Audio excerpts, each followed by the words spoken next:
Over 70 years of teaching experience. More than 12,000 graduates.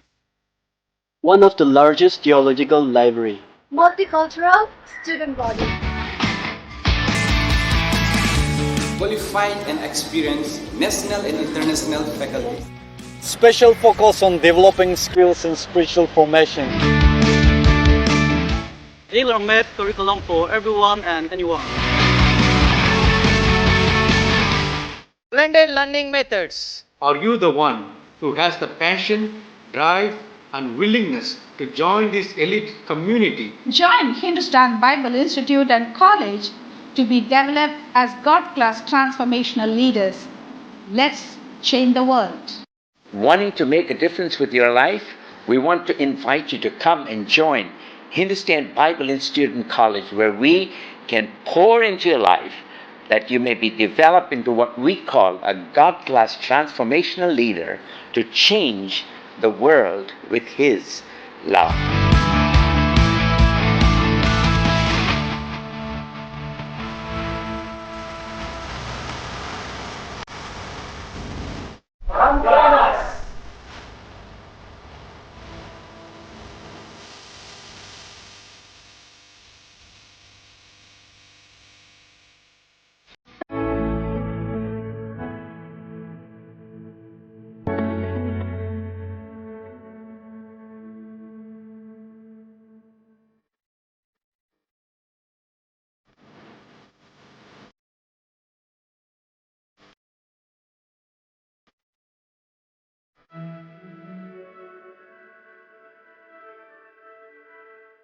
Today, we are looking at the call of Abraham and the concept of migration. So, we are trying to unpack the concept or the idea of migration, or which is embedded in the call of Abraham. It may not be radically something new, but trying to shed a bit light on the whole aspect of Abraham's call and also the aspect of migration. It's a reappraisal. We are reassessing the whole concept once again. To start with, the question, who is Abraham? I know it's very, very simple, and everybody can answer who is Abraham, even if you are not a Christian or a Jew or a Muslim, because Abraham is of that prominence. Sometimes it seems to be a puzzling question, and Abraham seems to be a person or a character who is not looked at from all sides. Questions are asked whether he is a Mesopotamian, a Habiru or Apiru. Habiru actually is an Akkadian term, was conferred on Abraham, and Apiru is its Egyptian equivalent. And interestingly, this particular term, Habiru or Apiru, which was later coined or formed as Hebrew, is not an ethnic group. Rather, the term was given to a social group of fugitive or refugees. That's an interesting note in the study of languages. So this particular term was earlier used for that, and in that sense, it may have implication for Abraham's the very identity as well. Then some call Abraham as a ger or gerim, a sojourner, Semite, a Semitic origin, an Arab, an Aramean, and the traditional views of a Jew, a Christian, Muslim. So Abraham falls in all these spaces, and a character whom we can't study fully. That kind of shades and prominence that Abraham has. Just for our understanding, just refreshing, I have just highlight Abraham's presentations in three major world religions, which are considered as of Abrahamic origin. Abraham in Judaism. Let me start with quotation from John Levinson. John Levinson is a well-renowned Hebrew scholar. He says about Abraham, in the Jewish tradition, Abraham is known as Abraham Avinu, our father Abraham. As the father of the Jewish people, he is not simply their biological progenitor, and as the tradition would have it, rather the father of all who have converted to Judaism as well. So he is also the founder of Judaism itself, the first Jew, as it were, and the man whose life in some mysterious ways pre-enacts the experience of the Jewish people, who are his descendants and who are to walk in trails he blazed. Along with him, we can just think about, reflect on the comment made by Jewish rabbi, a woman, Jewish rabbi Sybil Sheridan. She says, Abraham is seen as the first proselyte, the first to declare the unity of God, who wanders around setting up altars, proclaiming the name of God and converting others to this belief. To this day, the convert to Judaism takes the patronym Abraham Avinu, the child of Abraham, our father. Thus, it is demonstrated that Abraham is the spiritual progenitor of all who take up the faith as well as being the physical ancestor of Isaac, Jacob, and the subsequent Jewish nation. So Abraham has that prominence in Judaism. In the first blessing of Tefillah is Yahweh our God, God of our father Abraham, God of Isaac, and God of Jacob. This prayer, a conservative Jew recites this prayer 3 times a day, which means Judaism is of Abrahamic origin. Of course, the story is given in the book of Genesis, chapter 12, typically 12 up to 25, roughly around 14 chapters. Interestingly, book of Genesis does not have long narrative of Abraham. Very short in that sense, 12 or 14 chapters, but his influence is throughout the Old Testament. That's the prominence that he gained. A short narrative opens with the call of Abraham. No biographical much of his, not described his ethnicity or his other background. He seems to be from Ur of the Chaldeans. That's what explicit reference. We will discuss that a little later. And one day, on fine morning, God appeared to him, and he obeyed God and followed him and worshipped, believed the promises of God. And he begot 2 children, one through maidservant Hagar and another through his barren wife Sarah. His life predominantly was wandering from Haran, first from Ur of the Chaldeans. We will discuss that, as I said later. From Ur to Haran, from Haran to Palestine, then from there to Egypt, a life wandering. Very interestingly, he did not teach anyone anything. He was not a teacher. He did not teach rules or statutes or commandments. He did not have the law, of course, we know that. He did not worship as the way traditional Jewish worship is done. So he is totally in that disconnected from the law and the worship system, rituals, everything what makes a Jew a traditional Jew. And he was totally but he is known as the founder of Judaism without giving any law, any worship system, or any teaching on God. He is known as the founder of a nation, a person who possessed no land at all. Typically, he had no land when he dies, except the land of Machpelah or the cave of Machpelah, which he purchased for burying his wife. He possessed only that small, very small piece of land. So he died as a, in that sense, landless man, but he is the father of the Jewish nation. So very interesting character. When it comes to Christianity, again, Christianity, we know Apostle Paul, the towering figure, the architect and builder, that's what Paul is usually known as.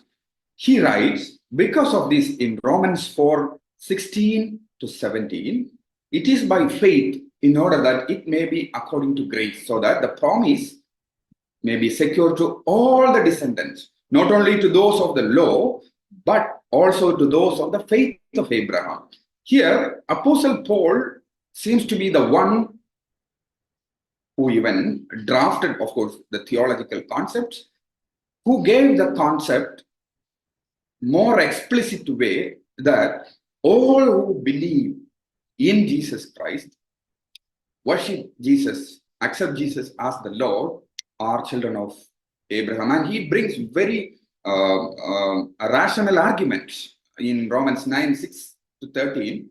He is making comparison and very strongly, convincingly argues that Abraham's children are not the biological children or the children of Judaism or Jewish faith. Rather, he connects with promise, God's promise made to Abraham, and connect to Isaac's birth, even though Isaac was Abraham's son in that genealogical or biological way.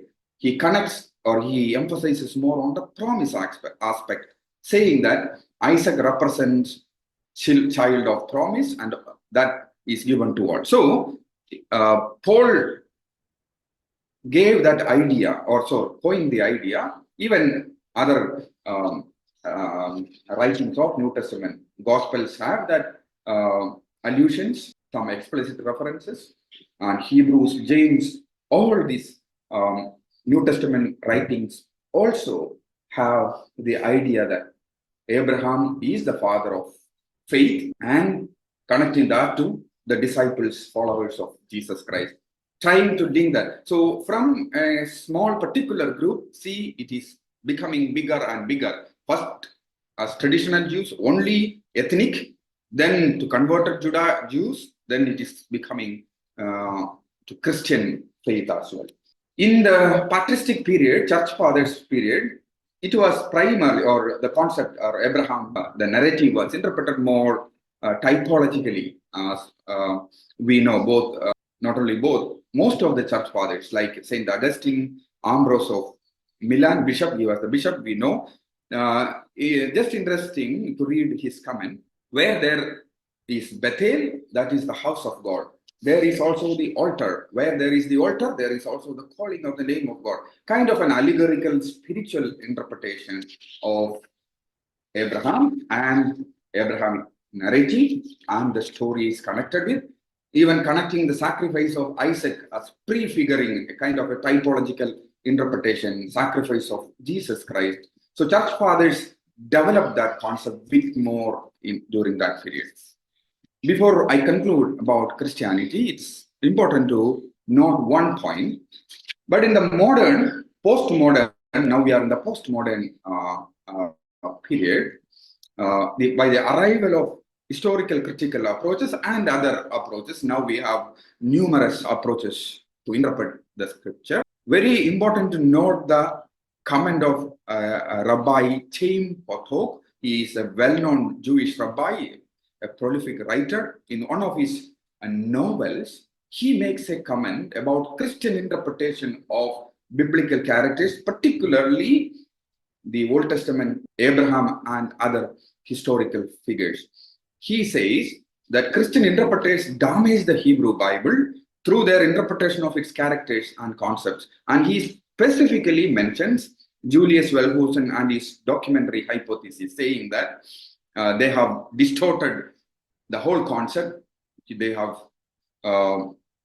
gave colors to characters that are not fair, which means he was upset, or traditional Orthodox conservative Jews were upset with the modern and post-modern reconstruction of biblical characters, where they question the historicity even of Abraham, and they talk about the time period and all those ethnicity. So, but generally, Christian faith, both Catholic and Protestant, consider Abraham as the father of faith. In that sense, we draw our lineage, faith lineage to Abraham, no doubt. When it comes to Islam, another monotheistic faith, Tim Winter is the faculty of Islamic studies at the University of Cambridge. He says, Abraham is the archetype of the Muslim par excellence, not only in his ties to Mecca and his fatherhood of Ishmael, but in the Muhammadan anticipations of exile from an idolatrous city, desert wandering, angelic experiences, and paternity to a blessed privileged line.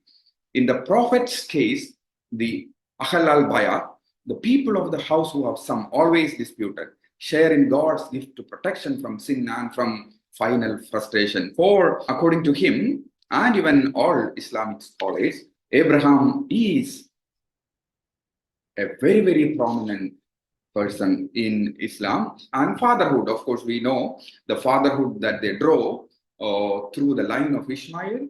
So, father of all the Arabs through Ishmael.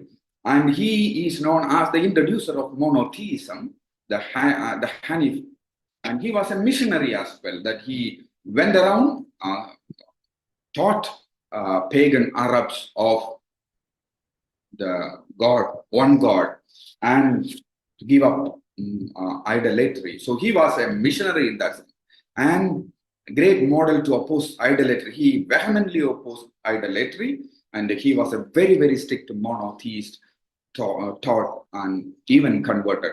A prototype of the Ishmaelite prophet. So he was a model of a prophet, and he built the shrine in Mecca to worship true God. That's very important one, and we know that it's the influence in Islam.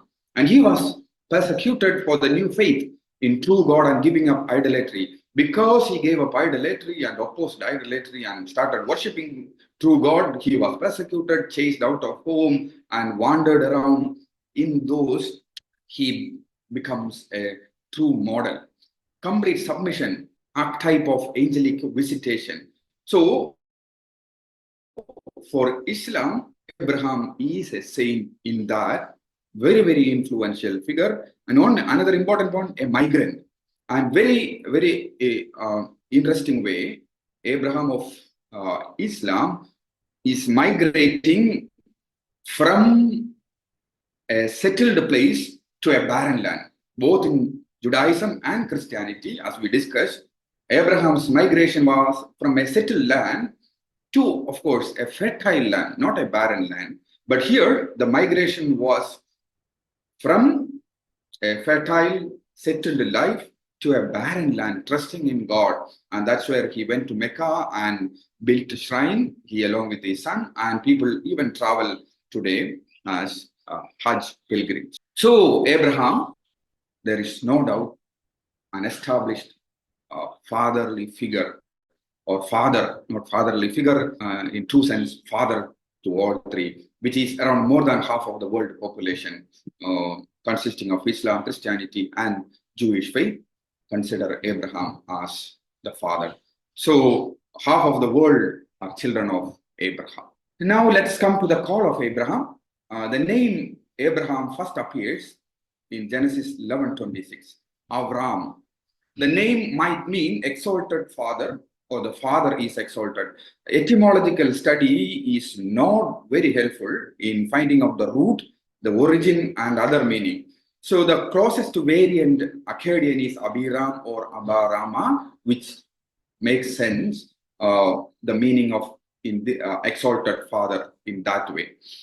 So the meaning is primarily from Akkadian equivalent or connection to Akkadian language, not etymologically sustained so well. And the name is getting expanded as story progresses in chapter 17, verse 5, where Avram becomes Avraham, and He is inserted, and some linguists consider that it is for syllabification. He syllable to make a new syllable. He is inserted, and that gives the common meaning, father of the multitude. Av Hamon Goyim, father of many nations. Av means father in Hebrew. Hamon is multitude, so father of the multitude, Abraham. And rabbinic interpretation adds that from Avram, father, he is becoming, adding a syllable is kind of adding multitude in his generation. So Avram become Abraham when he becomes father of multitude. So there is a translation or interpretation in that way as well.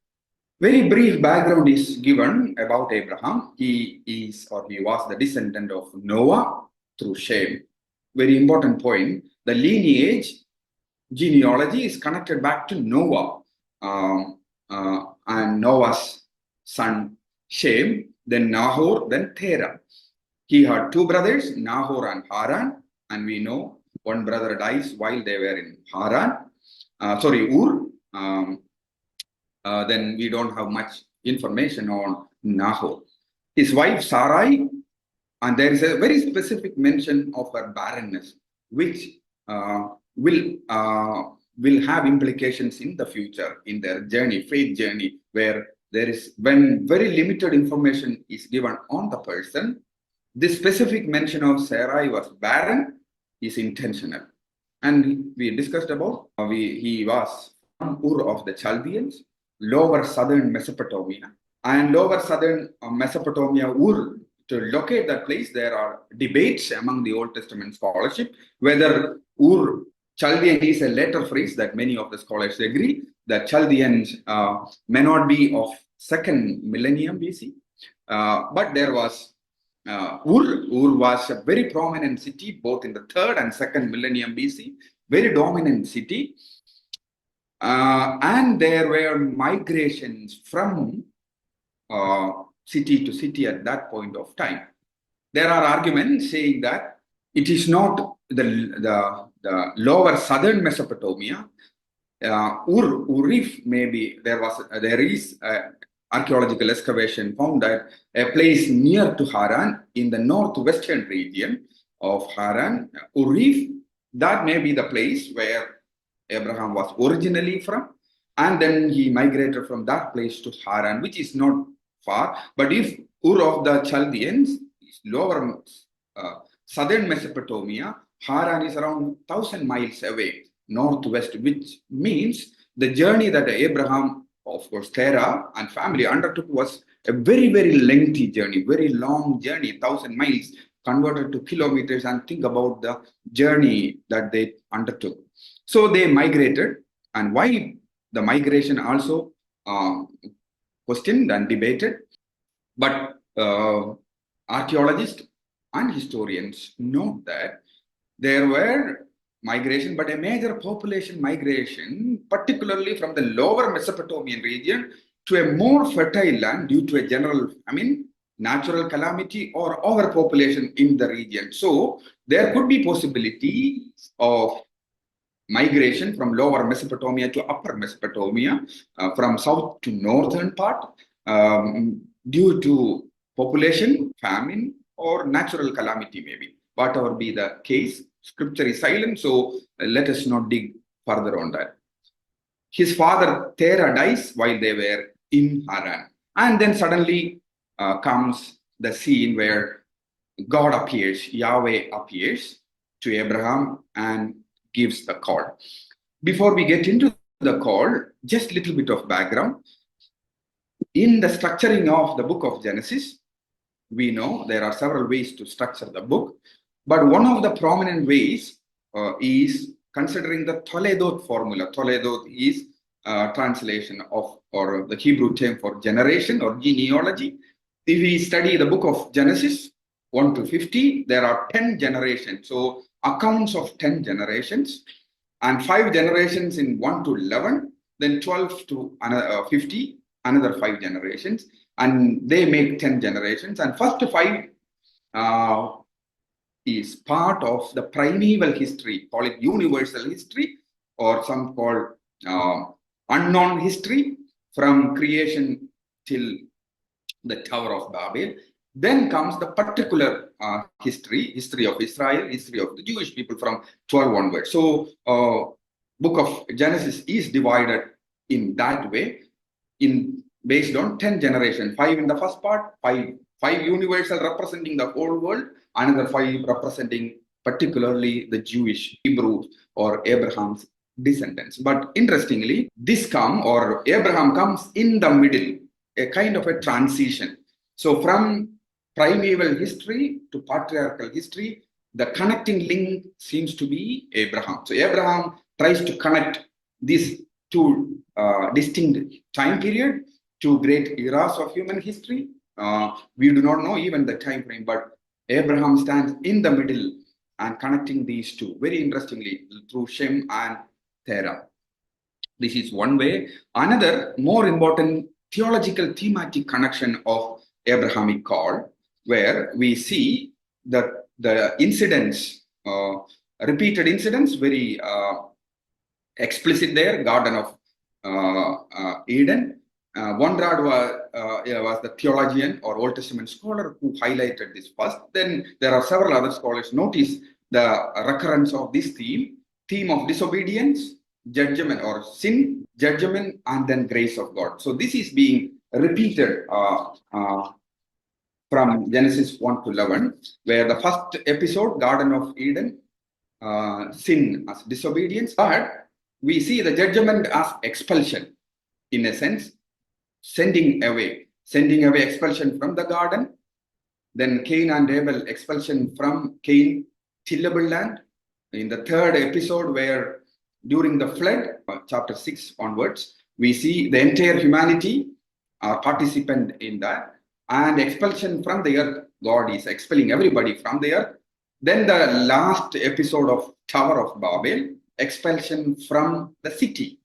So expulsion is part of judgment, divine judgment, and there are elements of grace. First episode, second, third, you can see that. But Genesis 11 ends without the grace, where if we see, if chapter 12 onwards a particular history, 11, the universal history ends in kind of a catastrophe, a tragedy, where humanity is dispersed, scattered, confused, only violence, hatred, and fight. There can never be a time where people can come together and live peacefully. So disharmony, so everybody, and it seems to be a divine punishment. Then comes the call of Abraham in chapter 12. So very well connected, where the expulsion from the city particularly is reversed through the call of Abraham, where the whole aspect of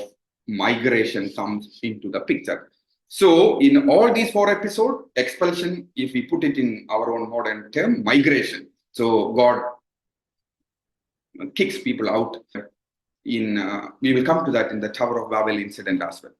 So Wenham says, Gordon Wenham, the renowned Old Testament scholar, within the book of Genesis, no section is more significant than 11:27 to 12:9, the call of Abraham, because it looks forward to the later patriarchs, and beyond them to the nation of Israel and Davidic monarchy, the great nation that will inherit the land of Canaan.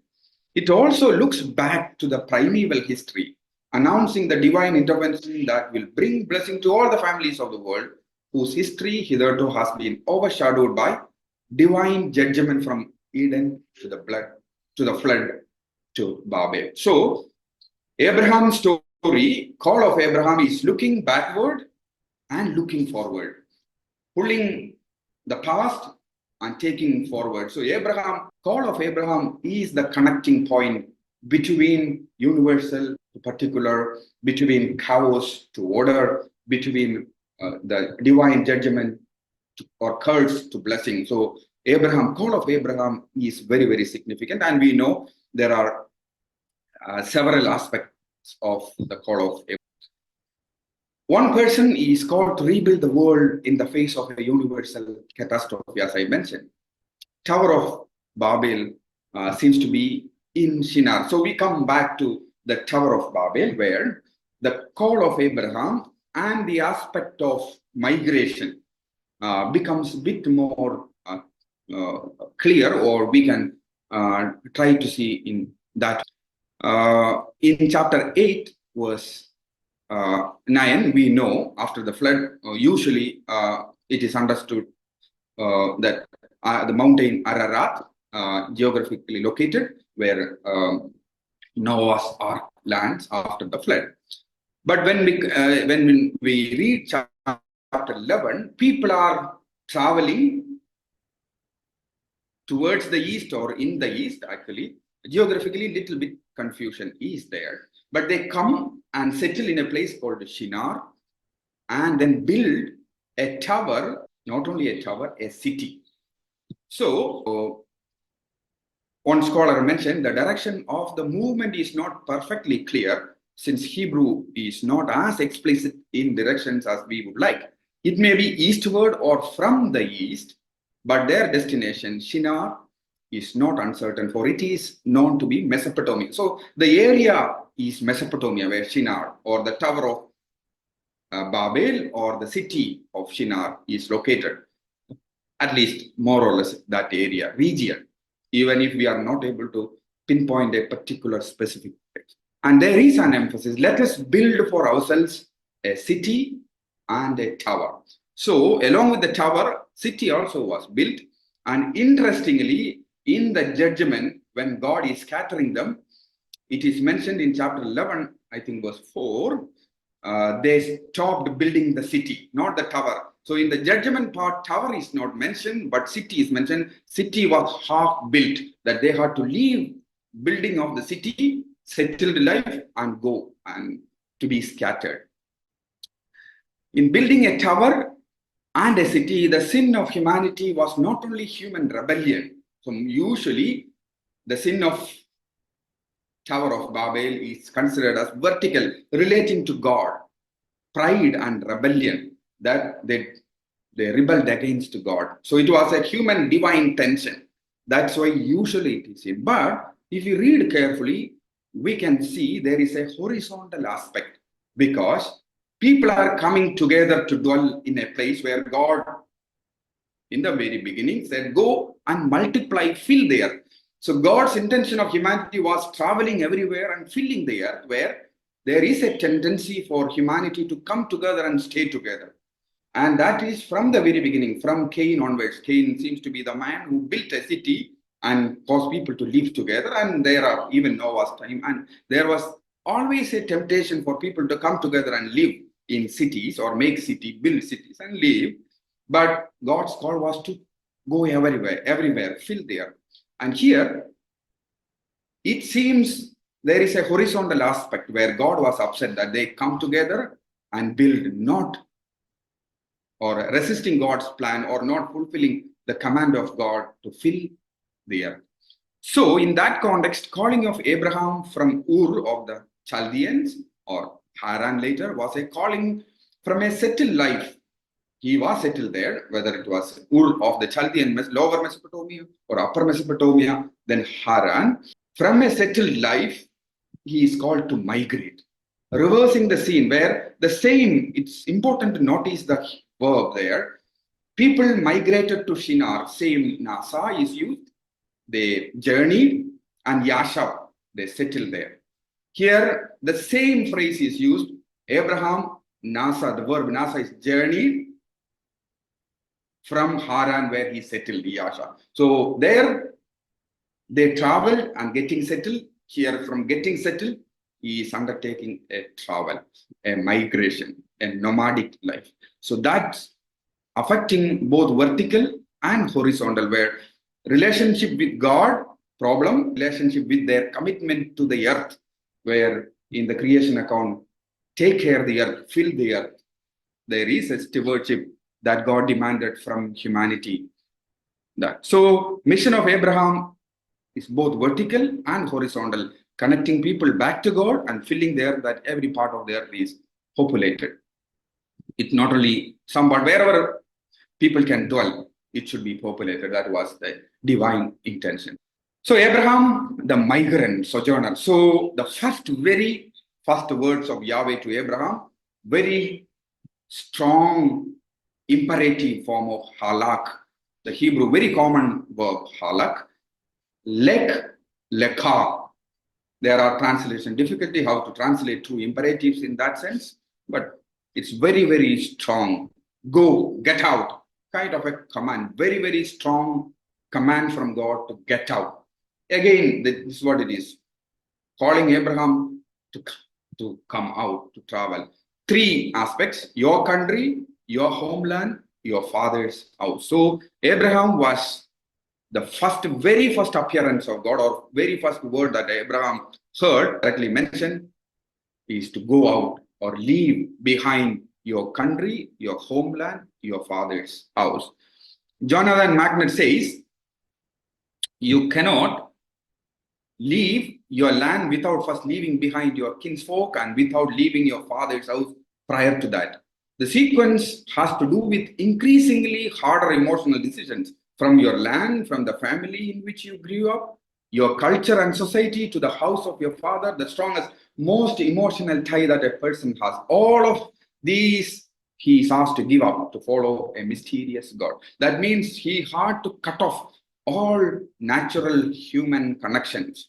And John Levinson says Abraham was called for an exile. Exile is not an unknown theme for Jewish people and in the Hebrew Bible, and exile is an allusion to death. So, in that sense, Abraham was called to die, called to exile, and he brings life through death. The whole theme of life through death, even the Christian, we know the Christian idea or theology of bringing life through death. So, Abraham was called to disconnect, cut off everything that he had in the life of exile. And promise rewarded, a theme blessing, reversing the curse of disobedience and rebellion through his obedience and submission. Abraham will be a byword. There are several translations on, I will make you a blessing, in you all the families of the earth shall be blessed. The words there are very familiar, but there are, of course, various translations and interpretations. But usually it is understood that Abraham becomes a byword for blessing or equivalent to blessing. I will bless you and you will be a blessing, and through you. So in him, through him, Abraham is becoming a blessing for all. Nation or a land for descendants. And Abraham is promised that though he was called to a migratory life or migration nomadic life, he is promised that his descendants would settle or give a piece of land.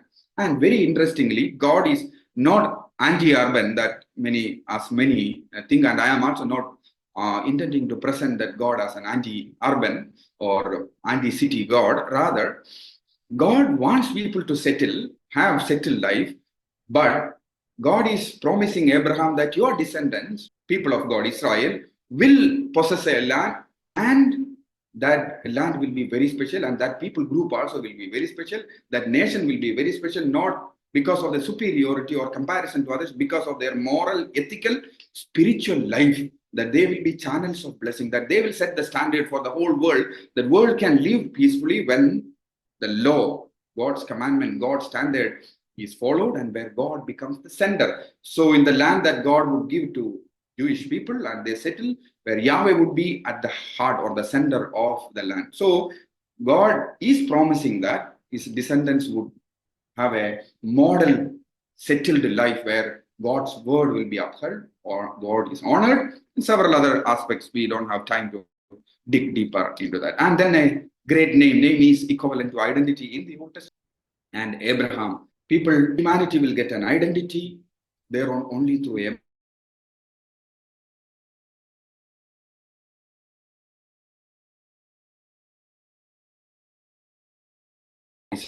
To Abraham for his obedience, for taking that risk.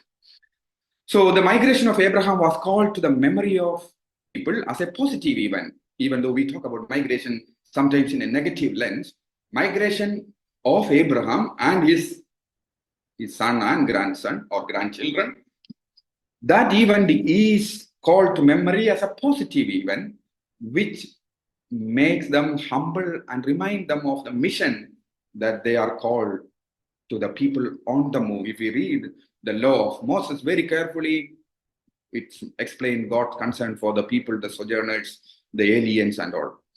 And every harvest time in Israel, Israelites were required to bring their first fruits to the temple and to declare, public solemn declare, that my father was a wandering Aramean who went down to Egypt with a small household and lived there as an alien. So every year during harvest time, Jewish people have to come together and offer their first fruits to the temple and acknowledge that they are the descendants of Abraham. About that specific phase reference, some think it is about Jacob, but majority of the scholars accept that the reference to wandering Aramean is a reference to Abraham, Isaac, and Jacob, not merely to Jacob's movement from Canaan again back to Haran, Paddan Aram, and then again down south, and then going to Egypt and settling. but it's a reference to the migration of Abraham, Isaac, and Jacob. Israel's ancestors, including Abraham, Sarah, Isaac, Rebekah, Jacob, and Leah, and Rachel, were also displaced people. That is, they were migrants or even refugees.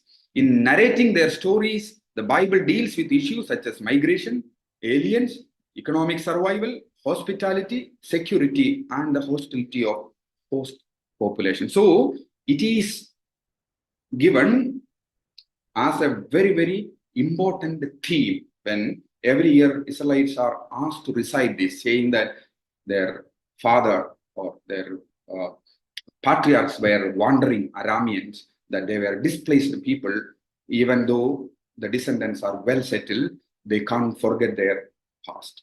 Migration is a reality, whether we like it or not. Around 281 million people are on migration, according to International Organization for Migrants. That means 3.6% of the global population. It's increasing, as we know. It's local, both global and local, multidisciplinary phenomenon. And many consider this age as the age of migration, the geographical displacement of people across a specified boundary through various factors, personal, social, political, economical. So factors may be many, but migration is happening and it will only increase. Three typical models social scientists present: refugees, migrants as refugees, migrants are bearers of hope, and migrants are world players. So some come or move as victims of war or political anarchy, turmoil, or some other natural calamities or other issues. So refugees seeking help, vulnerable people. Some go as laborers, like bearers of hope, helping other countries, kind of an equal status. The other one is very low. Then the world players, like the West, going or migrating to other countries as superpowers, controlling them in that sense, playing the dynamics in that region. So all kinds of migration happen. Some voluntarily go, some involuntarily, as mentioned. Reasons are many. Let me mention the challenges, then I am done. Challenges that migrants face. I need to acknowledge that I am a migrant. I migrated from Kerala and live in this city. And Satish, who is also contributing to this part, also is a migrant from Andhra Pradesh. So we are migrants in that we may not face as many migrants face struggles, but migration is a reality, and I think many of us are migrants and we can identify ourselves or we can understand. Racialization and ethnocentrism, two prominent vehicles of social exclusion. We know racial discrimination, polarization, ethnocentrism. It not only creates an environment of discrimination based on gender, culture, region, but denies equal opportunities. So simply because they are migrated or people are migrated, they are denied rights, privileges. Ethnically they are isolated, racially they are isolated, religiously they are isolated, regionally they are isolated and denied opportunity. And then identity crisis. They face all kinds of identity crisis. Who are they? If my children are asked, who are you? They will be confused to say whether they are Malayalis, Tamilians, Indians. So identity crisis is everywhere.